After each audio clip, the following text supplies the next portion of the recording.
At some point in time, you may want to clear some of your clips from your clip list.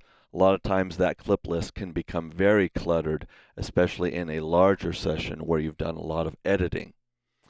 So if you want to start clearing out some of that data, there's a few things you need to remember. First is that your whole file or parent clip is going to be stored on the audio drive, and just because you delete a clip from your actual playlist in your track doesn't mean it's gone from the hard drive.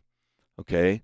So if we delete it here, we'll notice that it goes away, but it didn't go away here. So let's say this one right here. Let's zoom in. So that's clip 16, so it's this one right here. So if we delete that clip, it's gone from our session, but it's not gone from our clip list. It remains in the clip list, so we can drag that back in if we wanted to recreate what we had. So when you delete it from a track, it doesn't delete it from the clip list. Okay, now let's say, for example, that I want to delete this drum loop. I don't want to use that anymore. I've cut it up into all of these individual subset clips or subclips.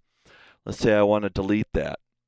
If I get rid of this, it'll still remain here in my clip list because it doesn't delete clips out of the clip list.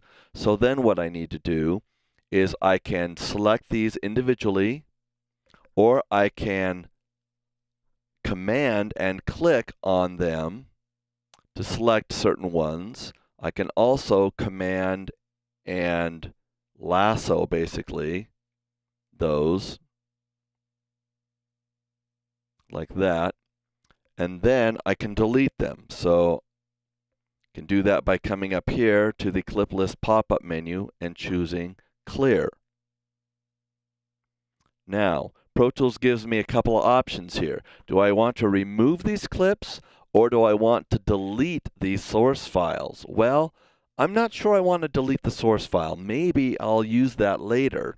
So this is a great example of that the clips are just pointers, and they point to certain locations on a whole file clip on your inside of your audio files folder.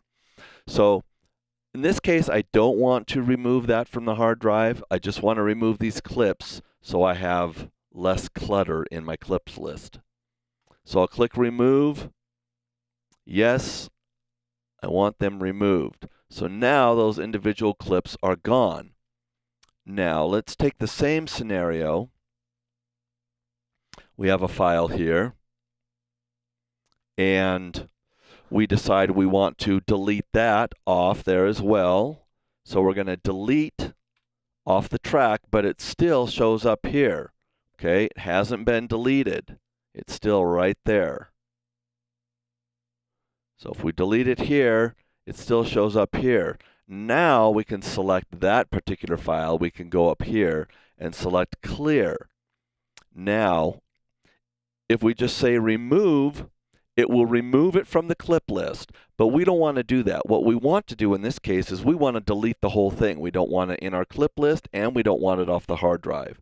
So we can select delete, and it says, are you sure you want to delete that off of your hard drive? Once it's gone, you can't get it back. Yes, we want to permanently delete that file from our hard drive.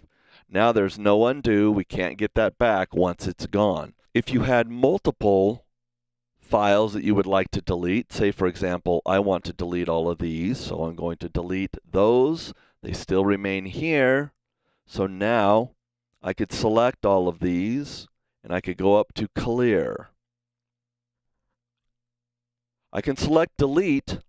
It's going to ask me if I want to delete every one, or I can go option and delete, because I do want to remove them from my hard drive, and that will delete all of them at once and not ask you about each individual one. Remember, the option modifier key is, one of its functions is to select all.